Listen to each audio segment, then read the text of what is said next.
है अपना, इससे पहले कभी कहीं पर भी मुलाकात नहीं हुई, ठीक है। पेपर 3 पार्ट 2 का सब्जेक्ट है ये, ठीक है। इकोनॉमिक्स में एमपी का और इंडियन इकोनॉमी दोनों देखेंगे। एमपी वाला पोर्शन जो फैक्चुअल पोर्शन है वो आपको जो एमपी पढ़ाएंगे उसमें कवर हो जाएगा, ठीक है। और हम इंडियन इकोनॉमी की बात करेंगे नहीं, ठीक है। इससे पहले थोड़ा बहुत आइडिया है आप लोगों को, थोड़ा बहुत पढ़ा हुआ है हमने, कुछ जानते हैं इस सब्जेक्ट के बारे में। आज मैं सिर्फ आपको बेसिक पढ़ाऊंगा ना, आज सिर्फ हम इंट्रोडक्शन देखेंगे, है ना। मतलब बहुत ज्यादा डिटेल नहीं, थोड़ा सा एक बेस बनाते हुए चलेंगे साथ में, कि ताकि जो बेस मजबूत हो जाए उसके बाद टॉपिक उठाएंगे तो चीजें आसान हो।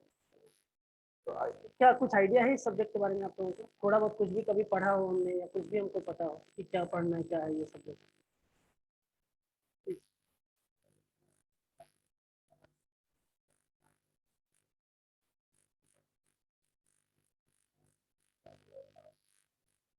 ये तो ठीक है, सिलेबस में यही बताई दी है सिविल सर्विस। मतलब इसके अंदर है क्या, आखिर हमको देखना क्या है? फाइनेंस से रिलेटेड, इन्फ्लेशन डिफ्लेशन, है ना। मतलब एक लाइन में अगर बोले तो पैसे से रिलेटेड चीजें जो है ना, पैसे के बारे में हमको पढ़ना है कि आखिर ये आ कहाँ से रहा है, एक्सपेंडिचर हो रहा है, इनकम हो रही है, तो उसका इम्पैक्ट क्या पड़ रहा है। बात समझ में आ रही है ना। तो ले दे के पूरे इस सिलेबस में हमको देखना क्या है कि पैसे का ट्रांजेक्शन कहाँ से हो रहा है, इनकम और एक्सपेंडिचर कैसे हो रही है आपके पॉइंट ऑफ व्यू से, आपके लिए और गवर्नमेंट के लिए। और इसी को जब आप ब्रॉड लेवल पे देखेंगे तो ऑल ओवर वर्ल्ड के लिए। बात समझ में आ रही है। तो एक एक करके हम इन चीजों को डिस्कस करते चले, ठीक है। आज मैं सिर्फ इंट्रोडक्शन की क्लास दूंगा कि आखिर ये है क्या, कुछ बेसिक रूल है इसमें, ठीक है। इनको थोड़ा सा समझ लीजिए, कहीं पर भी अगर कोई डाउट हो तो प्लीज पूछिए, ठीक है। चलिए।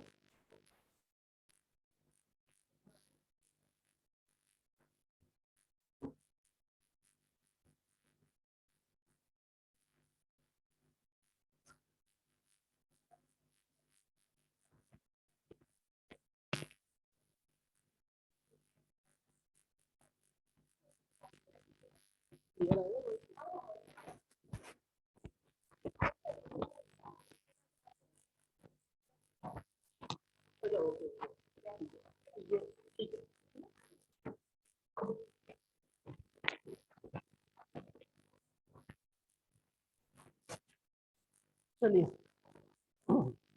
सबसे पहले बात आती है कि आखिर ये है कहाँ से आया है, ये सब्जेक्ट क्या है। एडम स्मिथ का नाम सुने होंगे, बोले।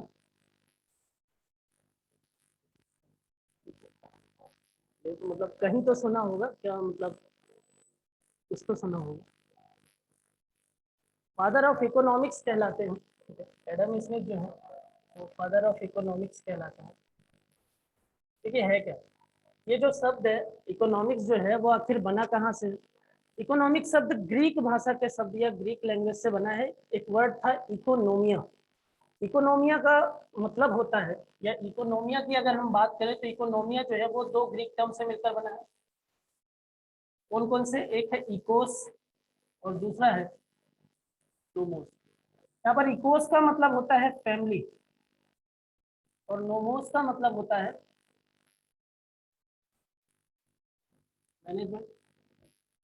इन दोनों वर्ड के डेफिनेशन के बेसिस पर या मीनिंग के बेसिस पर अगर हम बात करें तो आप ये बोल सकते हो कि एक फैमिली जो है वो अपने रिसोर्स का यूज करके अपने नीड को फुलफिल करने के लिए जो मैनेजमेंट करती है उसको आप इकोनॉमिक्स बोल सकते हैं, अगर हम सिर्फ इस वर्ड के मीनिंग के बेसिस पर बात करें।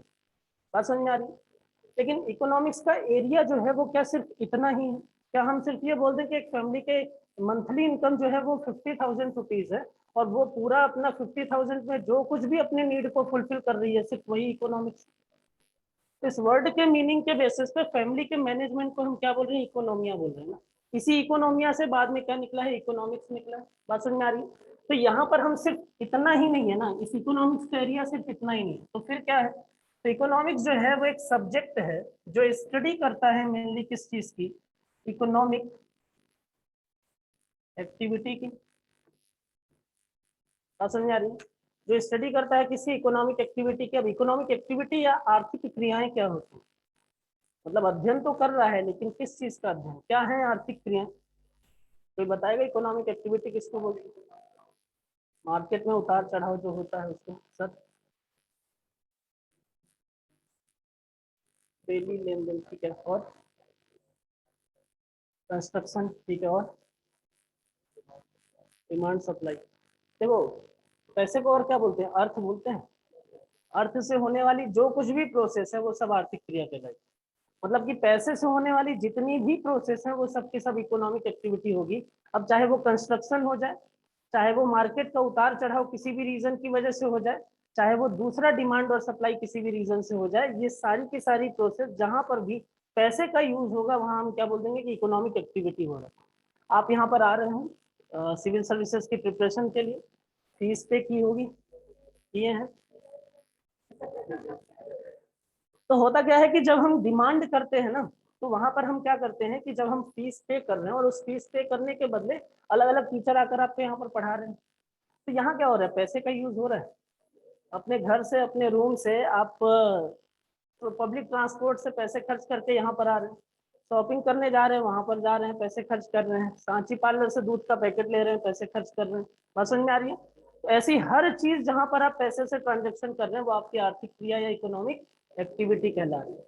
अब इकोनॉमिक्स में हमको स्टडी क्या करना है, इकोनॉमिक्स में हमको यही स्टडी करना है कि आपकी ये जो पूरी कंट्री के अंदर या वर्ल्ड के अंदर इकोनॉमिक एक्टिविटी हो रही है, मतलब पैसे का जो ट्रांजेक्शन हो रहा है वो कहाँ पर हो रहा है, कैसे हो रहा है, उसका इम्पैक्ट क्या पड़ रहा है। बात समझ में आ रही है। तो सांची के पार्लर से दूध के पैकेट को लेना भी इकोनॉमिक्स। बात समझ में आ रही है, क्लियर है ना। ठीक है, अब देखिए ये एक ऐसा सब्जेक्ट है जो स्टडी करता है किसकी, इकोनॉमिक एक्टिविटी की। इकोनॉमिक एक्टिविटी मेनली तीन टाइप की हो सकती है, एक प्रोडक्शन, डिस्ट्रीब्यूशन और कंजम्पशन। आर्थिक क्रियाएं जो है वो मुख्यतः तीन प्रकार की हो सकती हैं, या तो वो उत्पादन के रूप में होंगी, या तो वो वितरण के फॉर्म में होंगी, या फिर वो, बात समझ में आ रही है। अब आपको लगेगा कि सर हम तो बहुत सारी प्रोसेस करते हैं, तो आप जितनी भी प्रोसेस एग्जीक्यूट करते हैं, जितना भी काम आप करते हैं पैसे का यूज करके, वो सारी की सारी प्रोसेस आपका या तो प्रोडक्शन का पार्ट होगा, या डिस्ट्रीब्यूशन का पार्ट होगा, या फिर वो कंजम्पशन का पार्ट। बात समझ में आ रही है। तो आप जितनी भी प्रोसेस जानते हैं, जितनी भी इकोनॉमिक एक्टिविटी आप जानते हैं, वो सारी की सारी इसका पार्ट ही होगी। बात समझ में आ रही है। जैसे कि कुछ बताइए, जैसे कि आपने फीस पे किया ना, उसके बदले टीचर आकर पढ़ा रहे हैं, तो सर्विस का प्रोडक्शन हुआ और सर्विस का आपने कंजम्पशन किया। आप घर से निकले, पब्लिक ट्रांसपोर्ट का यूज किया, तो सर्विस का। आपने मोबाइल रिचार्ज कराया, सर्विस का कंजम्पशन। आपने सांची का मिल्क पैकेट लिया, गुड्स का कंजम्पशन। बात समझ में आ रही है। तो यहाँ पर आप जितनी भी प्रोसेस एग्जीक्यूट करेंगे वो या तो प्रोडक्शन होगी, या तो डिस्ट्रीब्यूशन होगा, या फिर वो, समझ में आ रही है। तो इकोनॉमिक एक्टिविटी मेनली तीन प्रकार की हो सकती है, या तो उत्पादन होगा, या वितरण होगा, या फिर वो उपभोग होगा। क्लियर है। एक क्वेश्चन का आंसर दीजिए कि अगर आपसे ये पूछा जाए कि एक टीचर जो है वो किसी कोचिंग में स्टूडेंट को पढ़ा रहा है, तो क्या ये इकोनॉमिक एक्टिविटी है? नहीं।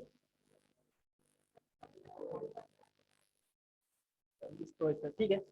और अगर मान लीजिए कि एक फादर जो है वो अपने घर में सन को पढ़ा रहा है, एक पिता अपने घर में अपने पुत्र को पढ़ा रहा है, इन दोनों में क्या दोनों इकोनॉमिक एक्टिविटी है?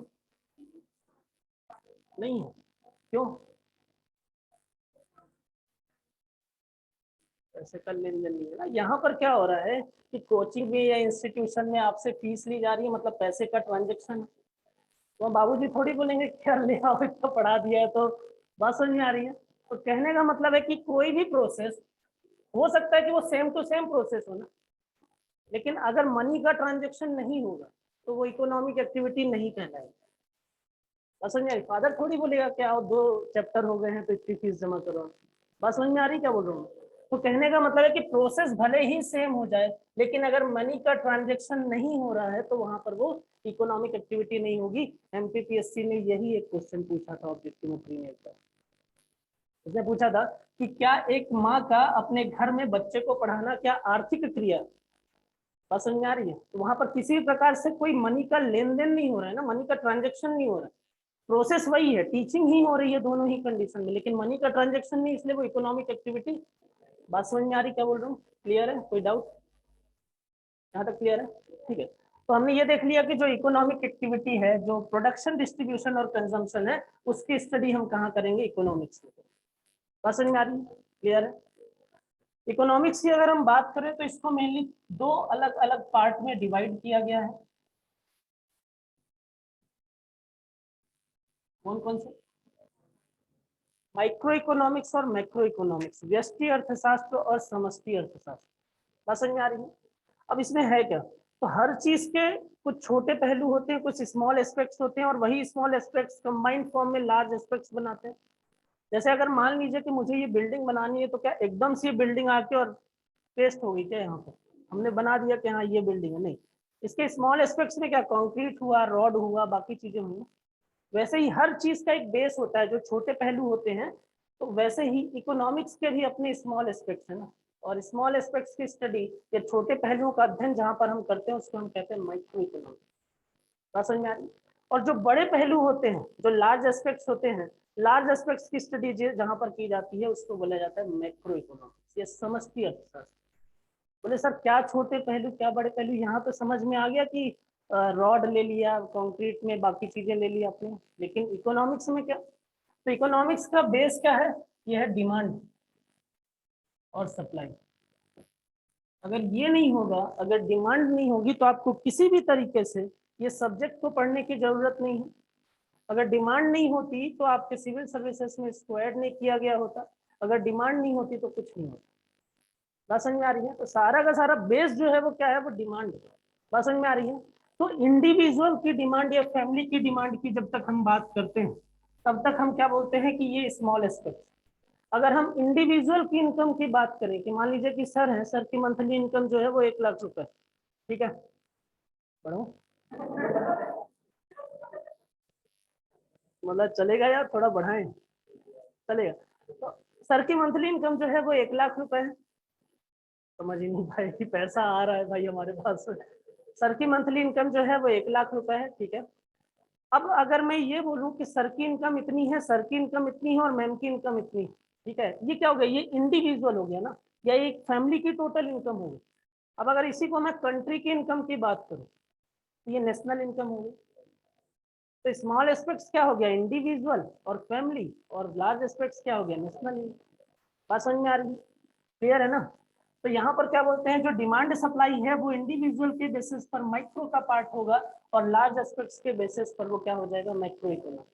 तो लार्ज एस्पेक्ट्स में मेनली हम क्या देखते हैं, सर ने किसी ने बोला कि इन्फ्लेशन की बात करते हैं, नेशनल इनकम की बात करते हैं, पॉवर्टी की बात करते हैं, ओवरऑल बोलते हैं ना कि देश में इतनी गरीबी है, इसकी भी करें कि नहीं करें, इंपॉर्टेंट है, ठीक है, अंडरलाइन कर देते हैं इसको, है ना। तो यहाँ पर क्या बोला कि जो अनएम्प्लॉयमेंट है या पॉवर्टी है या इन्फ्लेशन डिफ्लेशन जैसी चीजें हैं, वो इकोनॉमिक्स के लार्ज एस्पेक्ट, वो बड़े पहलू हैं। बात समझ में आ रही है। तो हम माइक्रो में क्या करते हैं, हम स्मॉल एस्पेक्ट्स की स्टडी कर रहे हैं, माइक्रो में क्या कर रहे हैं, लार्ज एस्पेक्ट्स की स्टडी कर रहे हैं। बात समझ में आ रही है, कोई डाउट आ रहा है, ठीक है। अब देखिए होता क्या है, जैसे जैसे कंट्री की ये इनकम बढ़ती है या कंट्री की नेशनल इनकम बढ़ती है, वैसे वैसे एक टर्म होता है जिसको आप बोलते हैं पर कैपिटा इनकम या प्रति व्यक्ति आय, सुने हैं, क्या होती है।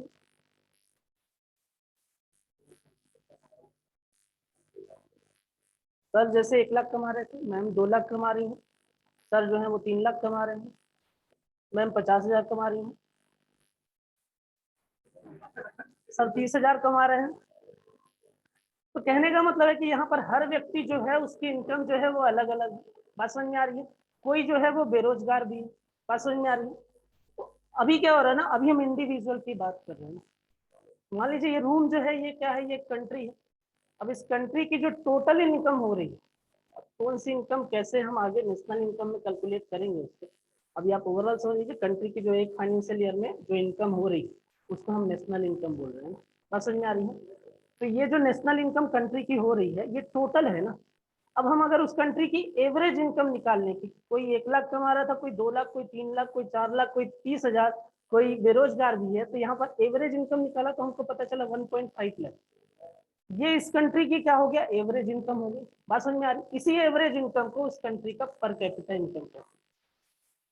अगर मान लीजिए कि पर कैपिटा इनकम 1.5 लाख, ठीक है, अगर मान लीजिए कंट्री का पर कैपिटा इनकम अभी इस क्वार्टर में 1,50,000 रुपए है, और कुछ सालों के बाद या अगले क्वार्टर की ही बात करें अगर, तो वो अगले क्वार्टर में क्या हो जाता है, 2 लाख रुपए हो जाता है। तो क्या यहाँ पर हम बोलेंगे कि ओवरऑल अगर बात करें तो क्या हम ये बोल देंगे कि हर व्यक्ति की इनकम जो है वो पहले 1.5 लाख रुपए थी, अब कंट्री का हर व्यक्ति जो है वो 2 लाख रुपए कमा रहा है? क्या इसका ये मतलब है? बात समझ में आ रही क्या बोल रहा हूँ? कहने का मतलब ये है कि कंट्री की जो एवरेज इनकम होगी ना, वो कंट्री की एवरेज इनकम है, लेकिन इसका ये मतलब नहीं है कि हर उस कंट्री का हर व्यक्ति उतना ही कमा रहा है। यहाँ पर तो कुछ लोग 4 लाख भी कमा रहे थे ना, कुछ 30,000 भी थे, कुछ बेरोजगार भी थे।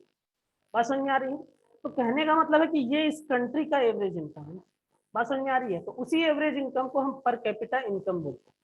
और अगर किसी कंट्री में पर कैपिटा इनकम जो है वो इंक्रीज हो, कि आपने देखा 1.5 लाख रुपए था, फिर आपने देखा 2 लाख रुपए हुआ, फिर आपने देखा कि 3 लाख रुपए हुआ, तो जैसे जैसे पर कैपिटा इनकम इंक्रीज हो रहा है, इट मीन्स कि उस कंट्री का एवरेज इनकम इंक्रीज हो रहा है। बात समझ में आ रही क्या बोल रहा हूँ? तो अगर किसी भी कंट्री में पर कैपिटा इनकम इंक्रीज होता है तो हम बोलते हैं कि कैसे इकोनॉमिक कंडीशन है, तो हम बोलते हैं कि उस कंट्री में इकोनॉमिक ग्रोथ की स्थिति है, आर्थिक समृद्धि की स्थिति। बात समझ में आ रही है? हम क्या बोल रहे हैं, उस देश में आर्थिक समृद्धि की स्थिति।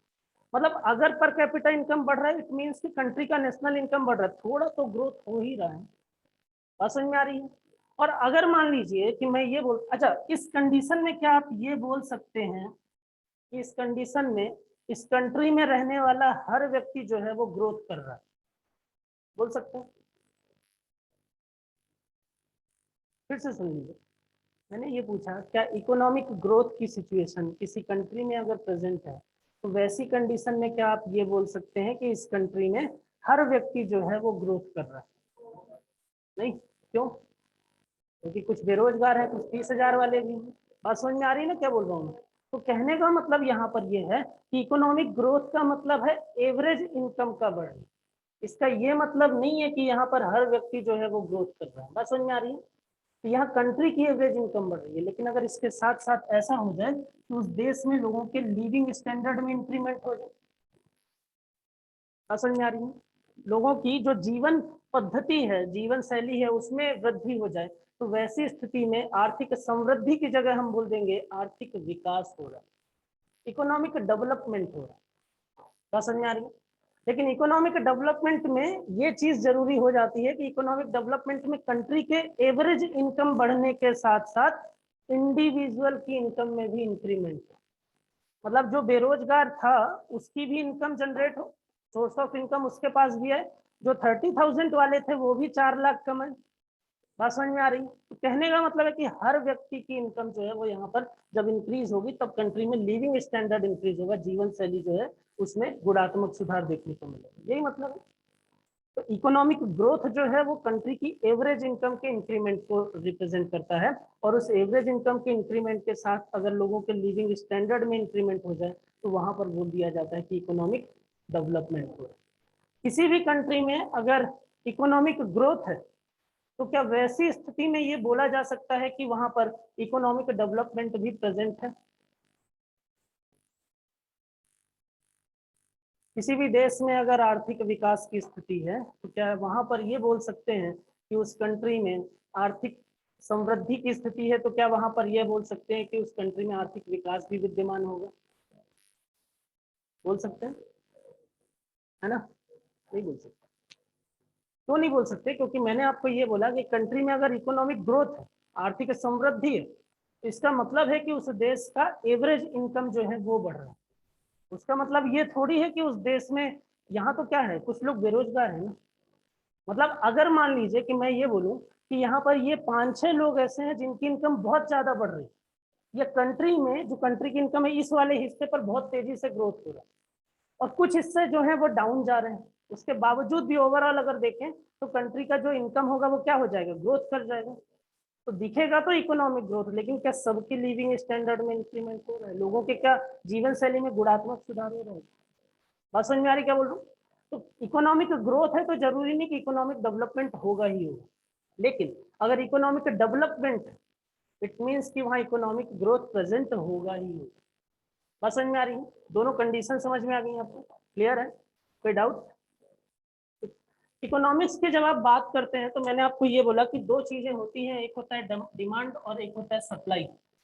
सबसे पहले तो ये बता दीजिए कि आखिर ये है क्या, डिमांड क्या है और सप्लाई क्या है? किसी चीज की जो डिमांड है वो डिमांड है।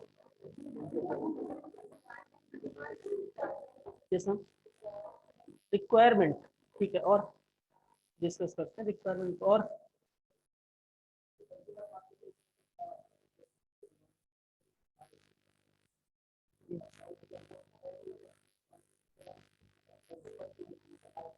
कौन सी एक कंडीशन है जिसका आप बोलेंगे हाँ सर ये डिमांड हो रही है? कुछ बता सकते, कुछ एग्जांपल लेके? लोन, ठीक, लोन दिया जा रहा था तो वो सप्लाई है, ठीक है।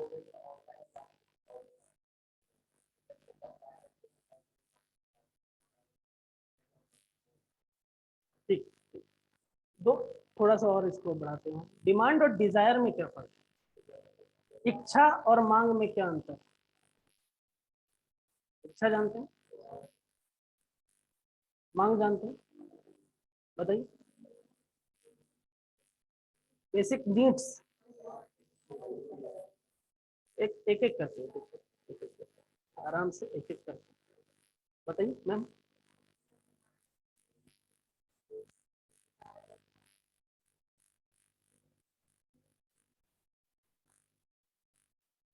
लग्जरियस चीजें जो हैं, है ना, ठीक है। और कुछ, और कुछ, चलिए ठीक है। इसको थोड़ा ऐसे समझ लीजिए कि जैसे मान लीजिए कि मेरी इच्छा है कि मैं ऑडी कार से कोचिंग आऊँ, ये इच्छा है, और जाकर मैं सिर्फ डिजायर खरीद रहा हूँ, ये डिमांड है। कहने का मतलब है कि आपकी इच्छा कुछ भी हो सकती है, और आपकी इच्छा ही एक निश्चित समय के पश्चात, एक निश्चित काम के पश्चात क्या हो जाती है, डिमांड में परिवर्तित होती है। आप अपनी इच्छाओं की, जिन इच्छाओं की पूर्ति के लिए आप पैसे खर्च करते हैं, वो इच्छाएं आपकी डिमांड हो जाती है, वही डिजायर डिमांड कहलाती है। डिमांड तब तक, मतलब डिजायर तब तक डिमांड नहीं होगा जब तक कि वहां पर आप पैसे खर्च नहीं करोगे। इच्छा है कि ऑडी होनी चाहिए, हाँ ऑडी होनी चाहिए, सारी चीजें है ना, लेकिन ऑडी के लिए पैसे नहीं खर्च कर रहे हैं। किसके लिए पैसे खर्च कर रहे हैं? Swift Dzire. बात समझ में आ रही है? तो डिमांड किसकी है मार्केट में? डिजायर। डिमांड उस चीज की होगी या उस इच्छा की जिसकी पूर्ति के लिए आप बाजार में पैसे खर्च कर रहे हैं, वही आपकी मांग कहलाएगी। बात समझ में आ रही है? तो मांग होने के लिए, डिमांड होने के लिए मनी का ट्रांजेक्शन होना जरूरी है। घर पे बैठे हैं, सुबह उठे, बोले यार इच्छा है चाय पीना, लेकिन उस इच्छा के लिए दूध का पैकेट होना चाहिए, तो बोले इच्छा है कि दूध का पैकेट हो, लेकिन तब तक वो डिमांड नहीं कहलाएगी जब तक आप उसको लेने के लिए सांची पार्लर में वो 10 रुपए, 20 रुपए, 30 रुपए, जो भी रेट है जीएसटी लगने के बाद में, ठीक है, तो अगर आप वहां तक पैसे खर्च नहीं करेंगे तब तक वो आपकी डिजायर ही रहेगा, तब तक वो डिमांड नहीं बदलेगा। तो डिमांड के लिए मनी ट्रांजेक्शन होना जरूरी है। सांची पार्लर पे गए, 30 रुपए दिए, एक मिल्क का पैकेट लेकर आए, और वहां पर उसने क्या दिया, 30 रुपए दिया आपने, और उसको उसने उसके बदले आपको एक क्या कर दिया, मिल्क का पैकेट दिया, तो वही आपके डिमांड के कंपेयर में सप्लाई कर दिया। बात समझ में आ रही है? अगर ये डिमांड नहीं हो, अगर मनी का ट्रांजेक्शन हो ही नहीं, तो ये सारी चीजें करने की कोई जरूरत ही नहीं है ना फिर। बात समझ में आ रही? क्लियर है? तो डिमांड जो है वो तब डिमांड कहलाएगी, कोई भी डिजायर तब डिमांड कहलाएगा जब उस डिजायर को फुलफिल करने के लिए आप ट्रांजेक्शन करें, आप मनी का ट्रांजेक्शन करें। क्लियर है? इतनी बात आपको समझ में आ गई कि ये एक सब्जेक्ट है, इकोनॉमिक्स जो है वो एक सब्जेक्ट है जो स्टडी करता है किसकी, इकोनॉमिक एक्टिविटी की, जिसका बेस है डिमांड और सप्लाई। समझ में आ रही? इकोनॉमिक्स में दो रूल होते हैं। कौन कौन से दो रूल? इसको अगर आप चाहें तो बना लीजिए, बाद में मैं नोट डाउन करा दूंगा, चाहे तो आगे चले हम। चले सब, चलिए आगे, ये तो होता ही रहेगा। चीजें आ रही है थोड़ी बहुत समझ?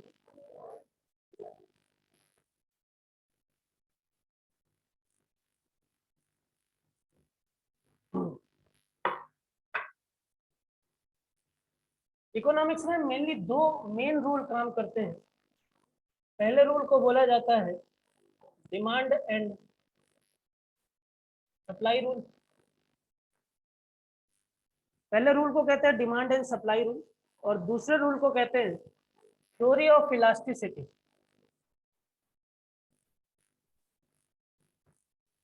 सुने होंगे, पढ़े होंगे। इसको हिंदी में कहते हैं मांग की लोच का, सॉरी, इसको हिंदी में कहते हैं मांग एवं आपूर्ति का नियम, और थ्योरी ऑफ इलास्टिसिटी को कहते हैं मांग की लोच का सिद्धांत। एक एक करके हम इसमें देखते हैं। तो डिमांड सप्लाई रूल में मेनली दो केस आपको देखने को मिलते हैं, जो आगे कोई भी टॉपिक आप देखेंगे या प्रैक्टिकली जब आप लाइफ को देखेंगे तो वहां पर यही दोनों रूल के आधार पर चीजें आपको देखने को मिलेंगी। वहां पर यही चीजें आपको मिलेंगी कि जैसे मान लीजिए यहाँ पर बोल रहा है कि demand is greater than supply. यदि डिमांड जो है, मांग जो है वो सप्लाई से ज्यादा हो जाएगी तो उस प्रोडक्ट का जो प्राइस होगा वो क्या हो जाएगा, इंक्रीज हो जाएगा। बात समझ में आ रही है। और अगर डिमांड जो है वो सप्लाई से कम हो जाए तो प्रोडक्ट के प्राइस पर क्या असर पड़ेगा, किसकी डिमांड और किसकी सप्लाई, प्रोडक्ट की। Very good. डिमांड और सप्लाई हमेशा गुड्स और सर्विस की होगी। गुड्स क्या, सर्विस क्या, हाँ ये सब सर गुड्स ही तो है सब, है ना। ठीक है, कोई भी टेंजिबल प्रोडक्ट, ठीक है, मांग की पूर्ति ना हो फिर भी वो वस्तु हो सकता है सर, ठीक है। हाँ, मांग की पूर्ति ना हो फिर भी वो वस्तु हो सकता है, ठीक है। जैसे कोई भी टेंजिबल प्रोडक्ट जो है आपकी काम का नहीं है, आप उसकी डिमांड नहीं कर रहे, लेकिन फिर भी वो गुड्स रहेगा ना। तो कोई भी टेंजिबल प्रोडक्ट जिसको आप टच कर सकते हो वो वस्तु की कैटेगरी में आएगा। कोई भी इनटेंजिबल प्रोडक्ट जिसको आप टच नहीं कर सकते लेकिन आप कंज्यूम कर रहे हैं वो सर्विस की कैटेगरी में आएगा। मतलब जैसे मान लीजिए कि ये नोटबुक, प्रोजेक्टर, एसी, ये सब क्या है, गुड्स है ना। और सर्विस मतलब हम सेवा में लगे हैं आपके सर्विस मतलब मोबाइल रिचार्ज करा लिए, सर्विस मतलब बस में बैठ के एक जगह से दूसरी जगह आ गए, सर्विस मतलब कि बाकी LIC की पॉलिसीज, इंश्योरेंस वगैरह करा ली। बात समझ में आ रही है। कहने का मतलब है कि टेंजिबल फॉर्म में जो चीजें होंगी वो क्या हो जाएंगी, गुड्स हो जाएंगी, और इनटेंजिबल फॉर्म में जो चीजें होंगी वो सर्विसेज कहलाएंगी। तो डिमांड और सप्लाई किसकी होगी, या तो गुड्स की होगी या सर्विसेज की होगी। या तो आप गुड्स की डिमांड करेंगे कि हाँ मटेरियल चाहिए, मटेरियल चाहिए, बुक चाहिए, है ना। या सर्विस की डिमांड करेंगे कि क्लास चाहिए, ये चाहिए, रिचार्ज कराएंगे, बस समझ आएंगे। तो कहने का मतलब है कि जो डिमांड होगी वो या तो गुड्स की होगी या सर्विस की होगी। अब डिमांड सप्लाई रूल में दो केस जनरली देखने को मिलते हैं। एक केस में बोला जाता है कि अगर डिमांड जो है वो सप्लाई से ज्यादा हो जाएगी तो हमेशा गुड्स और सर्विस के प्राइस क्या हो जाएंगे, बढ़ जाएंगे। और अगर डिमांड सप्लाई से कम हो जाएगा तो प्रोडक्ट के प्राइस जो है वो क्या हो जाएंगे, समझ में आ रही है कैसे। इसको जैसे अगर मान लीजिए कि एग्जांपल से समझे हम, तो वहां पर आपको ऐसी चीजें देखने को मिलेंगी कि जैसे मान लीजिए कि कोई भी ऐसा टाइम ड्यूरेशन जहां पर लोग फास्ट रहना स्टार्ट करते हैं, या तो रोजा हो या नवरात्रि हो, दोनों ही कंडीशन में क्या होता है, लोग जो है वो फास्ट रहने लगते हैं। अब वहां पर बाकी चीजों की डिमांड जो है वो कम हो जाती है, लेकिन फ्रूट्स की डिमांड क्या हो जाती है, उन 9 दिनों में या उन 30 दिनों में आप देखेंगे कि फ्रूट्स के रेट जो है वो नॉर्मल डेज के कंपेयर में क्या हो जा रहा है, क्यों बढ़ गए। और जैसे ही नवरात्रि खत्म हुई, जैसे ही रोजा खत्म हुआ, वैसे ही क्या हुआ, क्यों, क्योंकि डिमांड, समझ में आ रही है, क्लियर है, कोई डाउट। ठीक है, तो जहां पर डिमांड बढ़ेगी और सप्लाई कम हो जाएगा तो रेट क्या हो जाएगा, बढ़ जाएगा, क्लियर है। दूसरा, अगर डिमांड जो है वो सप्लाई से कम हो जाए तो रेट क्या हो जाएंगे, डाउन हो जाएंगे। जैसे मान लीजिए, इसको ऐसे समझ लीजिए कि हम मंडी में जाते हैं, जैसे मान लीजिए कि हम मंडी में जाते हैं,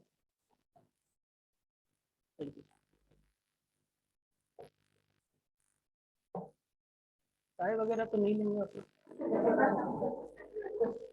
जैसे मान लीजिए कि हम मंडी में जाते हैं, दिन की शुरुआत जब होती है या दोपहर में जब हम जाते हैं तो रेट थोड़ा क्या होते हैं, हाई होते हैं। जैसे जैसे रात होती जाती है, बस समझ में आ रही क्या बोल रहा हूँ।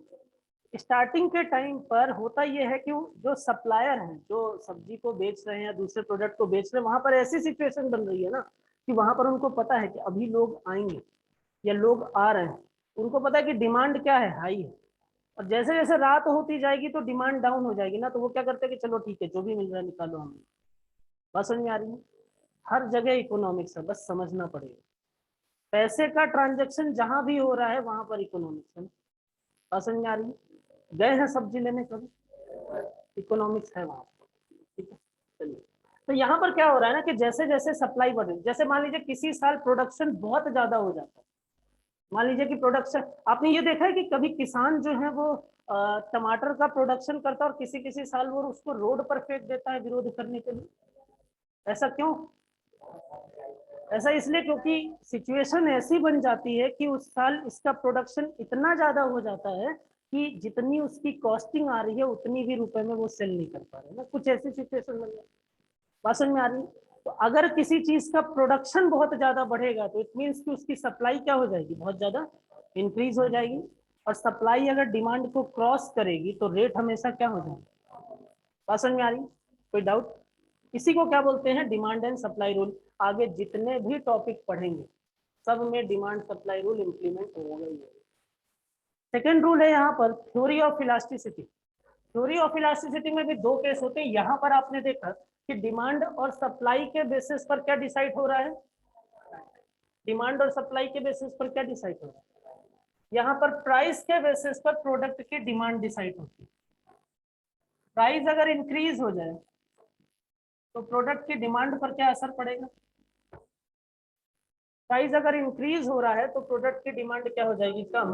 और प्राइस अगर कम हो रहा है तो प्रोडक्ट की डिमांड। शॉपिंग करने जाते हैं,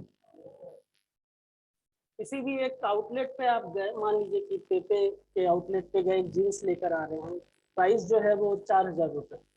आपने एक प्रोडक्ट की डिमांड की ना, क्यों? क्योंकि प्राइस हाई है। अब बाई वन गेट वन चल रहा है, या बोल रहे हैं कि 60% ऑफ दे देंगे, उस समय मॉल में या आउटलेट पे भीड़ जो है वो ज्यादा रहती है। बात समझ में आ रही है? प्याज के रेट किसी साल 100 रुपए हो जाते हैं, किसी साल 10 रुपए भी रहते हैं। 10 रुपए रहते हैं तो आप 2, 4, 5 किलो लेकर आते हैं। 100 रुपए रहते हैं तो आप, समझ में आया क्या बोल रहा हूँ? तो अगर कोई भी प्रोडक्ट है उसके प्राइस बढ़ जाएंगे तो उसकी डिमांड अपने आप, किसी, जैसे मान लीजिए कि ऑडी है ना, कितने की आती है, और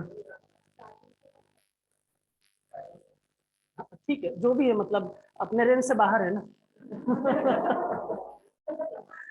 देखिए है क्या ना कि प्रोडक्ट है, प्रोडक्ट के रेट बहुत ज्यादा हाई है इसलिए उसकी डिमांड कम है। तो रोड पर आपको ऑडी जो है वो 2, 4 दिखती है पूरे दिन भर में ना, और मारुति और टाटा की गाड़ियां। बात समझ में आ रही ना, कहने का मतलब है क्योंकि जो हमारे रेंज में, इट मीन की जो सस्ती है उसकी डिमांड ज्यादा है और जो महंगी है उसकी डिमांड। यहाँ पर प्राइस डिसाइड कर रहा है कि मार्केट में उस प्रोडक्ट की डिमांड क्या होगी। बात समझ में आ रही है? कोई डाउट आ रहा है? इसको आप क्या बोलते हैं, इसको आप बोलते हैं theory of elasticity. Theory of elasticity में प्रोडक्ट का जो प्राइस होगा वो प्रोडक्ट की डिमांड डिसाइड करेगा। डिमांड सप्लाई रूल में प्रोडक्ट की डिमांड जो होगी वो प्रोडक्ट का। क्लियर है? ये दोनों रूल जो है वो मोस्ट इंपॉर्टेंट है। आगे कोई भी टॉपिक आप पढ़ेंगे हर टॉपिक में आपको ये रूल इंप्लीमेंट करना ही पड़ेगा। बात समझ में आ रही है? क्लियर है? कोई डाउट? थोड़ा बहुत आइडिया लग रहा है? ठीक है, तो ये इकोनॉमिक्स हो गया, लेकिन हमारे सिलेबस में तो इकोनॉमी लिखा हुआ है। देखो सिलेबस देखें आप लोग, वहां तो इकोनॉमी लिखा हुआ है ना, अर्थव्यवस्था लिखी हुई है। अभी तो हम अर्थशास्त्र की बात कर रहे हैं। इसको हिंदी में क्या बोलते हैं, अर्थशास्त्र बोलते हैं। एक कौटिल्य का भी अर्थशास्त्र है। फर्क है या सेम है दोनों? वो ये बताते हैं कि एक एरिया में जो शासक है किस तरीके से उसको करना चाहिए, ठीक है। सारी चीजें ना उसमें के इंटरनेशनल रिलेशन कैसे होने चाहिए, उसके नेबर के साथ में कैसे संबंध रखने चाहिए, सारी चीजें ना यहाँ पर। पसंद में आ रही है? तो ये दोनों अलग है। फादर ऑफ इकोनॉमिक्स बोला जाता है एडम स्मिथ। बात समझ में आ रही है? तो इकोनॉमिक्स जो है वो एक सब्जेक्ट है। अब इस सब्जेक्ट का प्रैक्टिकल इंप्लीमेंटेशन जो है वो इकोनॉमी कहलाता है, वो एक मैनेजमेंट होता है। बात समझ में आ रही है? इकोनॉमी टर्म का यूज हमेशा एक कंट्री के नाम के साथ में किया जाता है ना, जैसे हम बोलते हैं इंडियन इकोनॉमी, जैसे हम बोलते हैं कि कैनेडियन इकोनॉमी, यूएसए की इकोनॉमी, चाइनीज इकोनॉमी, है ना, ऐसे बोलते हैं। या श्रीलंकाई इकोनॉमी डूब चुकी है, ठीक है। तो कहने का मतलब है कि इकोनॉमिक का टर्म का जो यूज किया जाता है वो कंट्री के नाम के साथ में किया जाता है, और ये एक मैनेजमेंट होता है। कैसा मैनेजमेंट? तो रिसोर्स का मैनेजमेंट। बात समझ में आ रही है? आगे जो हम बात करते हैं वो देखते हैं कि इकोनॉमी क्या होता है। क्लियर है? यहाँ तक कोई डाउट हो तो प्लीज पूछो। कोई डाउट नहीं है?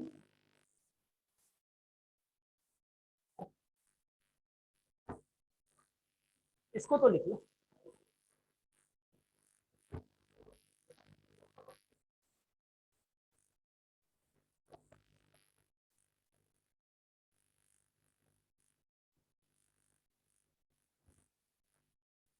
हो गया?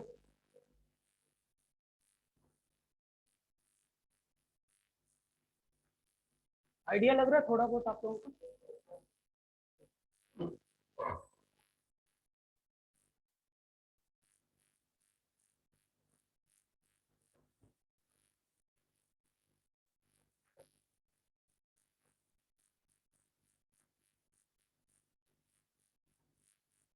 हटाओ।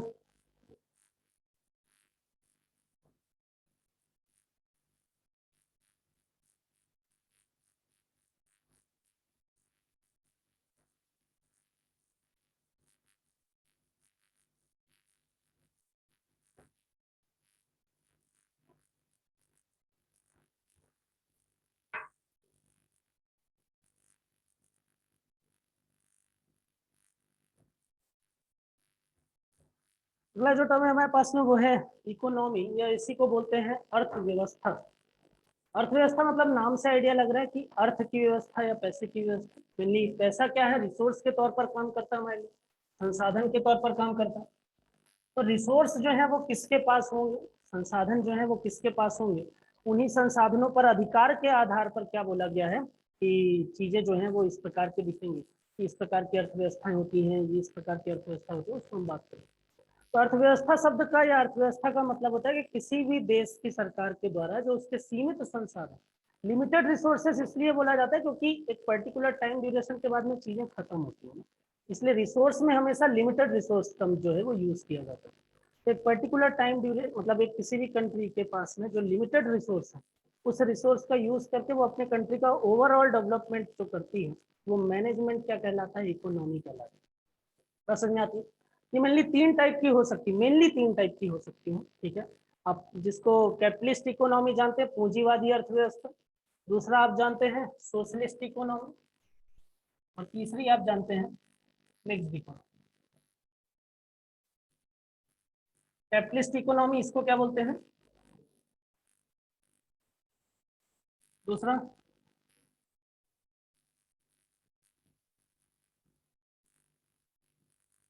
और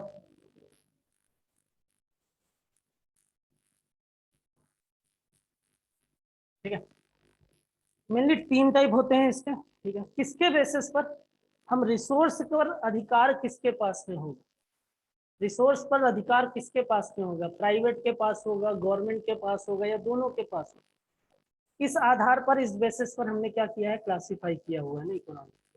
यहाँ पर बोला जाता है कि कैपिटलिस्ट इकोनॉमी ऐसी इकोनॉमी होगी जहां पर रिसोर्स जो है उस पर अधिकार किसके पास में हो, कैपिटलिस्ट या प्राइवेट के पास में हो।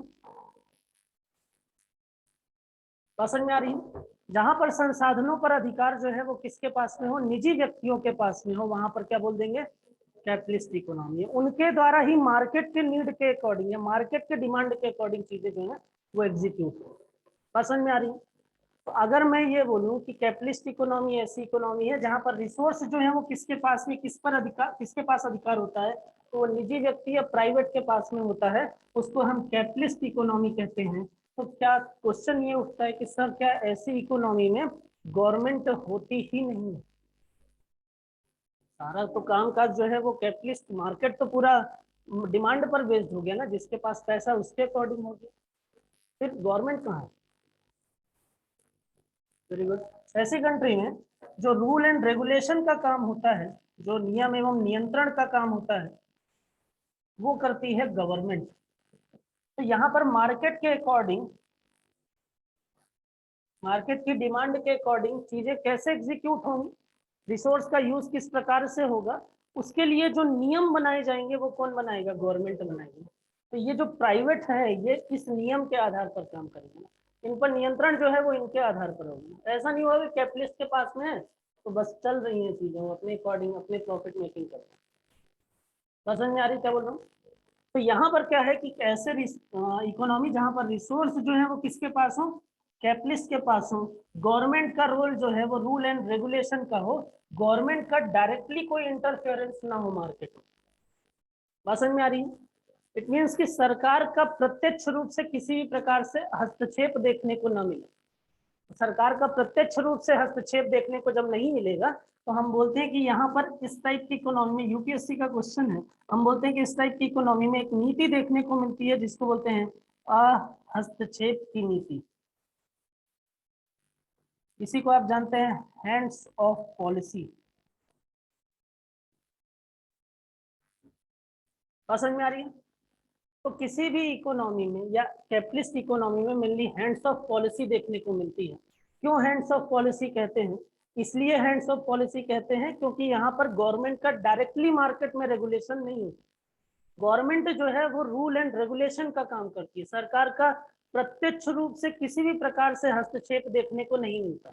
बात समझ में आ रही है? इसलिए हम क्या बोलते हैं हैंड्स ऑफ पॉलिसी। डायरेक्टली आपसे पूछेगा हैंड्स ऑफ पॉलिसी किस टाइप की इकोनॉमी में देखने को मिलता है, क्लियर? तो कैपिटलिस्ट इकोनॉमी। सोशलिस्ट इकोनॉमी, यहां पर बोला जाता है कि जो रिसोर्स होंगे वो किसके पास में होंगे, गवर्नमेंट के पास में। रिसोर्स जो है वो किसके पास में होंगे, गवर्नमेंट के पास में होंगे। गवर्नमेंट के द्वारा ही अलग अलग प्रकार से चीजें की जाएंगी, जहां पर जो भी डेवलपमेंट से रिलेटेड रिक्वायरमेंट होगी उसको फुलफिल किया जाएगा, उसको बोल देंगे सोशलिस्ट इकोनॉमी। और जहां पर रिसोर्स जो है वो प्राइवेट और पब्लिक, मीन्स की प्राइवेट और गवर्नमेंट दोनों के पास में होगा, वहां पर बोल देंगे मिक्स्ड इकोनॉमी। तो अगर हम यूएसए की बात करें, समझ में आ रहा है? अगर हम चाइना की बात करें और अगर हम इंडिया की बात करें, क्लियर है? तो आपको ये समझ में आ गया कि इंडिया में मेनली मिक्स्ड इकोनॉमी जो है वो काम करती है। ये मेनली है ना, मतलब अगर मुख्य तौर पर आप अर्थव्यवस्था का विभाजन देखेंगे, आप अगर मेनली इकोनॉमी का क्लासिफिकेशन देखेंगे तो 3 टाइप, इसके अलावा भी कुछ टाइप होते हैं। क्या? ओपन इकोनॉमी सुना है, क्लोज्ड इकोनॉमी सुने हैं,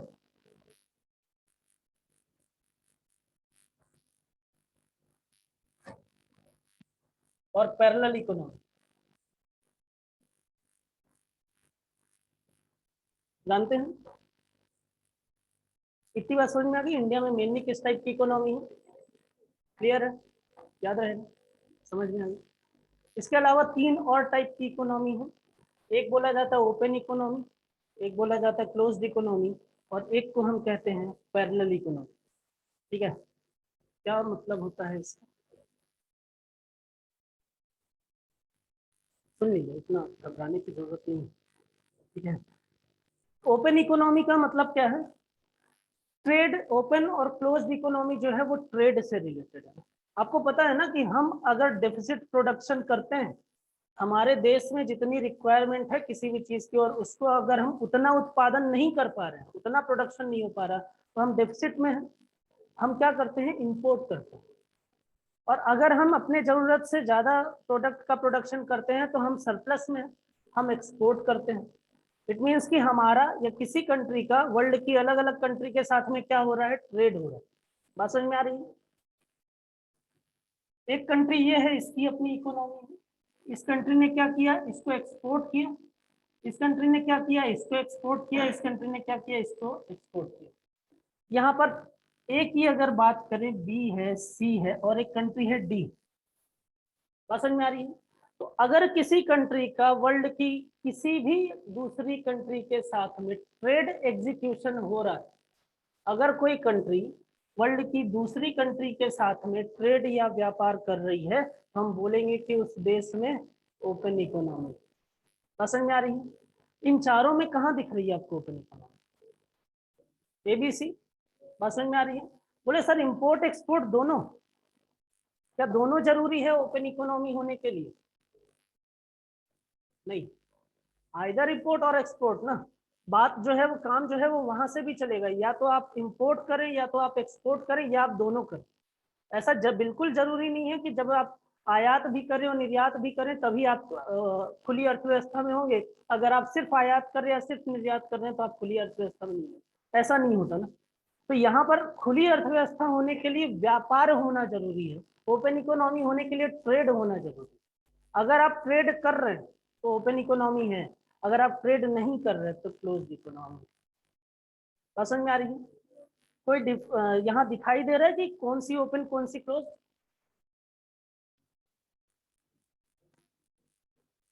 समझ में आ रहा है? इस कंडीशन में डी का किसी भी दूसरी कंट्री के साथ में ट्रेड एग्जीक्यूशन नहीं है ना, लेकिन ए बी सी जो है वो ट्रेड एग्जीक्यूशन कर रहे हैं। बात समझ में आ रही है? तो डी जो है वो क्लोज्ड इकोनॉमी है और वो जो है वो ओपन इकोनॉमी। कौन सी कंट्री है जहां पर ओपन इकोनॉमी है, या कौन कौन सी कंट्री है जहां पर ओपन इकोनॉमी?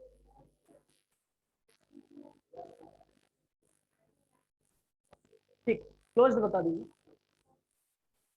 है ना? हमारे जेब में जो मोबाइल फोन है, सॉरी मैंने ये बोला इंपोर्ट तो हालांकि करती हूँ, आइए सर, आइए सर। मैंने ये बोला कि इधर इंपोर्ट और एक्सपोर्ट में जरूरी नहीं है कि इंपोर्ट एक्सपोर्ट दोनों हो, जब बिल्कुल जरूरी नहीं ना, या तो आप इंपोर्ट करिए या आप एक्सपोर्ट करिए, या तो दोनों करिए। अगर आप इंपोर्ट भी कर रहे हैं तो भी आप ओपन है, अगर आप सिर्फ एक्सपोर्ट कर रहे हैं तो भी आप ओपन है। लेकिन जानकारी के लिए बता देता हूँ, चाइना भी इंपोर्ट करती, ना के बराबर, उसका एक्सपोर्ट उसके इंपोर्ट के कंपेयर में बहुत ज्यादा है, तो वो दिखता ही नहीं है ना ऐसी situation. Closed economy, north Korea, Syria, है ना, ये कोई नहीं बोलेगा। इसके अलावा कुछ बताइए, वेपन्स कहाँ से आएंगे इनके पास? खुद ही बना रहे हैं, रॉ मटेरियल खरीद लेंगे बाकी बना लेंगे, ऐसा? रॉ मटेरियल कहाँ से खरीदेंगे? व्यापार का मतलब, ट्रेड का मतलब सिर्फ थोड़ी के ये आ जाए। आप प्लास्टिक भी इंपोर्ट कर रहे हो वो भी तो ट्रेड है। ट्रेड जो है वो हो रहा है वर्ल्ड में, प्रेजेंट में ऐसी कोई भी कंट्री नहीं है जो परमानेंट बेसिस पर क्लोज्ड इकोनॉमी जहां पर प्रेजेंट हो।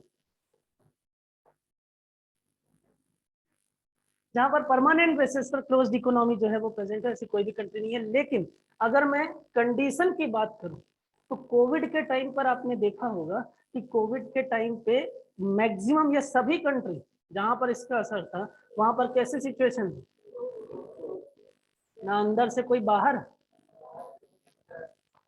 सब तो क्लियर है आपको।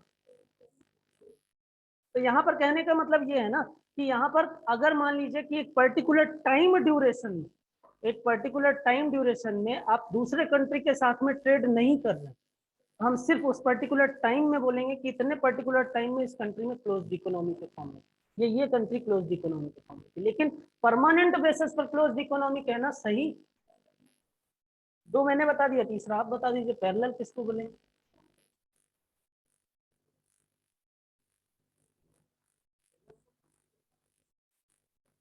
क्या कंडीशन क्या? जितना इंपोर्ट उतना एक्सपोर्ट, समझ में आ रहा है? गलत है। अब सुनिए, पैरेलल इकोनॉमी जो है वो इंपोर्ट और एक्सपोर्ट से उसका या ट्रेड से उसका कोई लेना देना नहीं।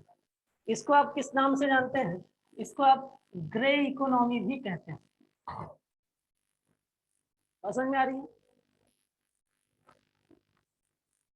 अब जैसे मान लीजिए कि ये जो रूम है ये कंट्री है, और इस कंट्री में कुछ बिजनेसमैन है, इस कंट्री में कुछ एम्प्लॉय है, इस कंट्री में कुछ बेरोजगार है।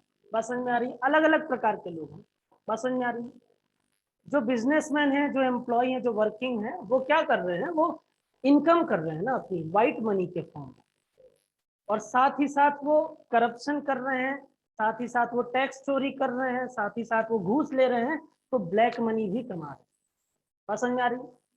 इकोनॉमिक एक्टिविटी क्या, जितना भी आप ट्रांजेक्शन कर रहे हो पैसे से ना, ये कंबाइंड फॉर्म क्या, ये क्या हो जाती है? Individual economic activity.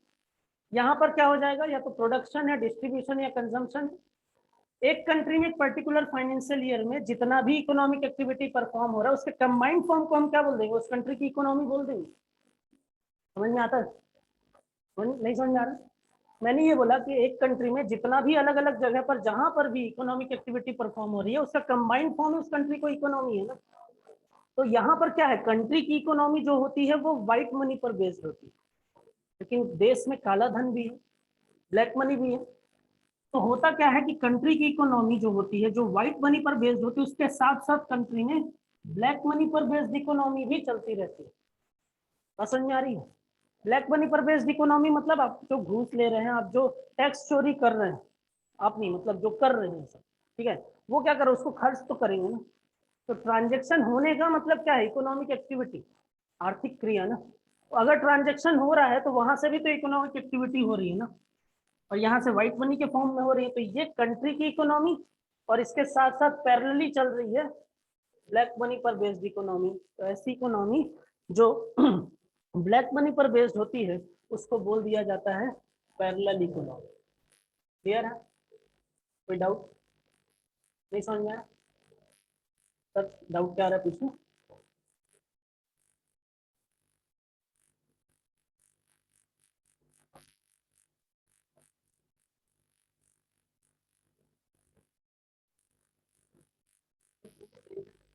हाँ,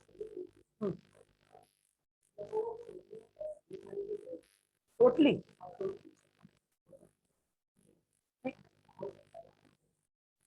मानना ही है तो बड़ा मानो। फिर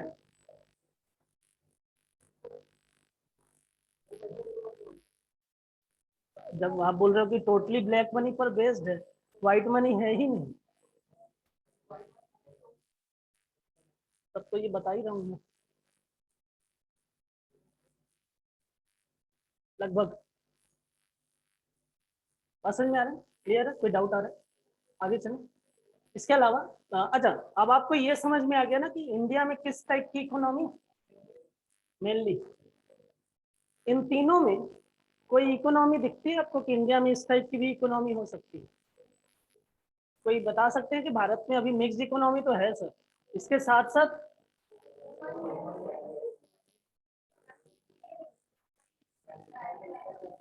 पैरेलल है? कैसे पता?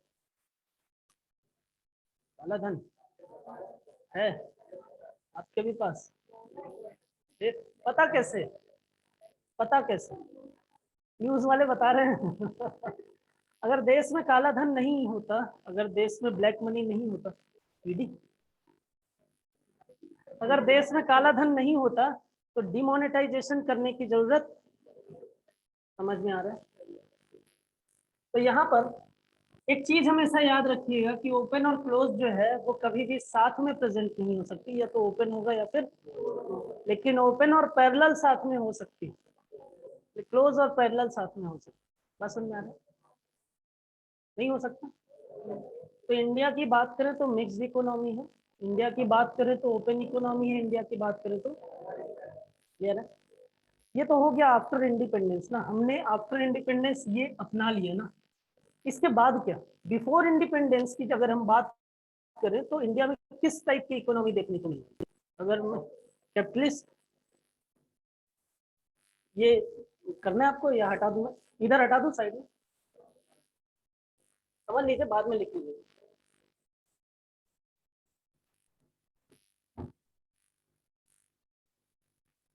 अगर मैं बिफोर 1947 की बात करूं, आजादी के पहले की हम बात करें, और ब्रिटिश रूल टाइम ड्यूरेशन की अगर हम बात करें, तो हम क्या बोलेंगे कि आपको इनमें से किसी टाइप की इकोनॉमी देखने को मिल रही है? कैपिटलिस्ट एंड ओपन, ठीक है। ओपन इकोनॉमी बेस्ड होती है मैम ट्रेड पर, ट्रेड जनरल कंडीशन, फोर्सफुली नहीं। समझ में आ रहा है डिफरेंस? अब समझिए, बिफोर 1947 अगर आप बात करोगे तो दो टाइप की इकोनॉमी देखने को मिलती है, एक है कॉलोनियल और दूसरा है कॉम्प्लीमेंट्री।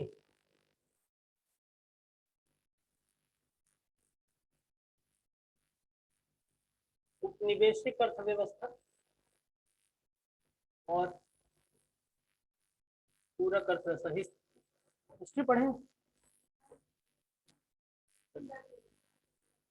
तो थोड़ा बहुत शुरुआत होगी। अब देखिए यहाँ पर क्या हो रहा है। आपको ये तो पता है ना कि इंडिया जो है वो ब्रिटेन की कॉलोनी था, या अगर बात करें तो भारत जो है वो ब्रिटेन का उपनिवेश था, ये पता है? ठीक है। अगर किसी कंट्री की इकोनॉमी पर रेगुलेशन किसी दूसरी कंट्री का हो जाए, तो जिस कंट्री की इकोनॉमी पर रेगुलेशन है उस कंट्री में कॉलोनियल इकोनॉमी बनती है। कॉलोनी से ही कॉलोनियल बना है। इंडिया जो है वो कॉलोनी था किसका? ब्रिटेन का। तो कॉलोनी, जितनी भी कॉलोनी होंगी वहां पर क्या है? रेगुलेशन ब्रिटेन कर रहा है, या दूसरी जो भी मेजर कंट्री थी वो कर रही थी ना। तो यहाँ पर इंडिया की अगर बात करें तो इंडिया जो है वो कॉलोनी है किसका? ब्रिटेन का। इसलिए इंडिया में किस टाइप की इकोनॉमी देखने को मिलेगी? कॉलोनी। क्यों? क्योंकि इंडियन इकोनॉमी का रेगुलेशन कौन कर रहा था? ब्रिटेन कर रहा था। बोले सर कैसे पता? कैसे आप बता कैसे रहे हो? आपको पता है नहीं ये चीज? कैसे पता है कि जो हमारा कंट्री में हमारी इकोनॉमी थी उस पर रेगुलेशन जो है वो ब्रिटेन कर रहा था? कैसे बता सकते हैं?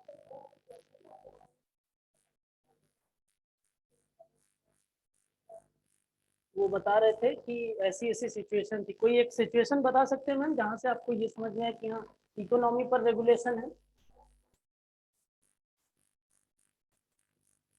तो सर ये नहीं बताया हमने। कोई एक ऐसी सिचुएशन बता सकते हैं जहां आपको लगे कि हाँ सर ये इकोनॉमी पर रेगुलेशन। ठीक है, थोड़ा आसान करता हूँ। इकोनॉमिक एक्टिविटी कितनी होती है? आर्थिक क्रियाएं कौन कौन सी होती हैं?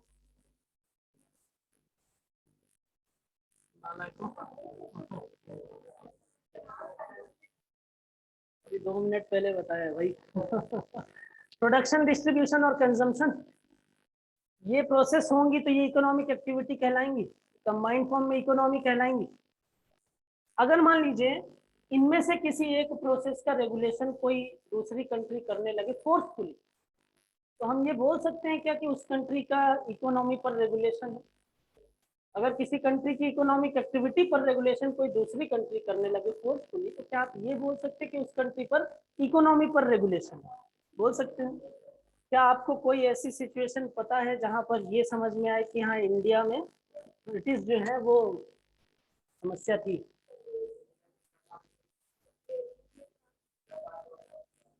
ठीक है। किसानों को बोला जा रहा था, क्या करो? टैक्स तो दो। ठीक है, प्रोडक्शन करेंगे तब तो टैक्स देंगे। किसानों को बोला जा रहा था, किसानों को बोला जा रहा था ओपीएम का प्रोडक्शन करो, किसानों को बोला जा रहा था नील का प्रोडक्शन करो, किसानों को बोला जा रहा था कॉटन का प्रोडक्शन करो। ये क्या है? ये कमर्शियल प्रोडक्शन। तो हमारे यहाँ पे समस्या ये थी ना, हमारे यहाँ पे रेगुलेशन कुछ इस प्रकार से था कि हमारे कंट्री के जो किसान हैं उन किसानों से फोर्सफुली ऐसे प्रोडक्ट का प्रोडक्शन कराया जा रहा था जिन प्रोडक्ट का कमर्शियल यूज जो है वो किसके लिए? वो ब्रिटेन के लिए। यही हो रहा था, याद है? सुने हैं? तो हमारे यहाँ पे क्या हो रहा था? बढ़िया हम अनाज वनाज उगा रहे थे कि जिनका हम कंजम्पशन कर सके। बोले नहीं, आप एक काम करो, आप इन चीजों का प्रोडक्शन करो। नहीं करोगे तो फोर्सफुली प्रोडक्शन करोगे। तो ये प्रोडक्शन पर रेगुलेशन हो गया। कौन बता रहा है कि रेगुलेशन, कौन बता रहा है कि प्रोडक्शन क्या करना है? दूसरी कंट्री। तो इंडिया के प्रोडक्शन पर रेगुलेशन, इट मींस कि इंडियन इकोनॉमी पर रेगुलेशन। तो अगर इंडियन इकोनॉमी पर रेगुलेशन ब्रिटेन का था तो हम यहाँ पर बोल सकते हैं कि इंडिया में कॉलोनियल इकोनॉमी थी। क्योंकि कॉलोनियल का तो मतलब ही यही होता है ना कि जहां पर एक कंट्री की इकोनॉमी पर रेगुलेशन दूसरी कंट्री का। बात समझ में आ रही है? इसके बाद क्या हो रहा था? इन चीजों को पकड़ रहे थे, ले रहे थे, और कहाँ ले जा रहे थे? ब्रिटेन की इंडस्ट्री से इसको मैन्युफैक्चर्ड कर रहे थे, विनिर्मित करके।